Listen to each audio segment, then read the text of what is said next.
আসসালামু আলাইকুম আমার সকল প্রিয় বন্ধুরা কেমন আছেন? এই তো দেখেন শীতের দিনে অনেক আনন্দ করে ফুর্তি করে কিন্তু পিঠা বানানো চলছে।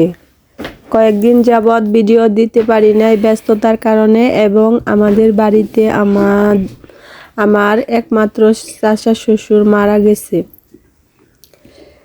আজকে ভাবলাম একটু ভিডিও করে ভিডিওটা দিয়ে নেই। যেদিন আমার বাড়িতে দাওয়াত ছিল সেদিনই আমার চাচা শ্বশুরটা মারা যায়, তার জন্য কোনো ভিডিও করা হয় নাই।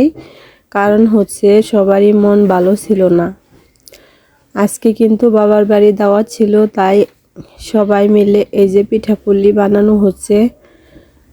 পিঠাগুলা কিন্তু আমরা খুব আমোদ ফুর্তিতে তৈরি করছি রাতের বেলায়, এবং অনেক কুয়াশা ঘিরায়। এই যে দেখেন কত সুন্দর করে তৈরি করছি, একটু আপনাদেরকে দেখিয়ে দেই। আমাদের এলাকায় কিন্তু শীতের দিনে এরকম সবাই পিঠাপুলি তৈরি করে খায়।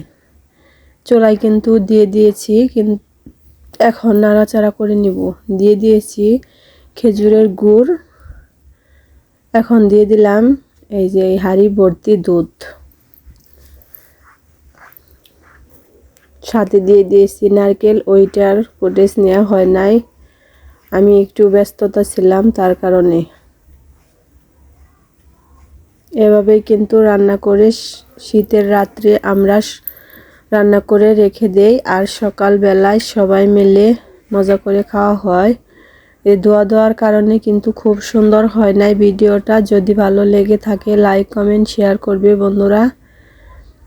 এখন কিন্তু আমি অনেক বড় একটা ডিশের মধ্যে বেড়ে রাখতেছি। এই যে দেখেন পিঠাগুলো এরকম হয়েছে, ধোয়া দেওয়ার কারণে একটু ডিস্টার্ব, দেখা যায় না। কুয়াশা তো কীরকম পড়তেছে সবাই জানেন। আল্লাহ হাফেজ।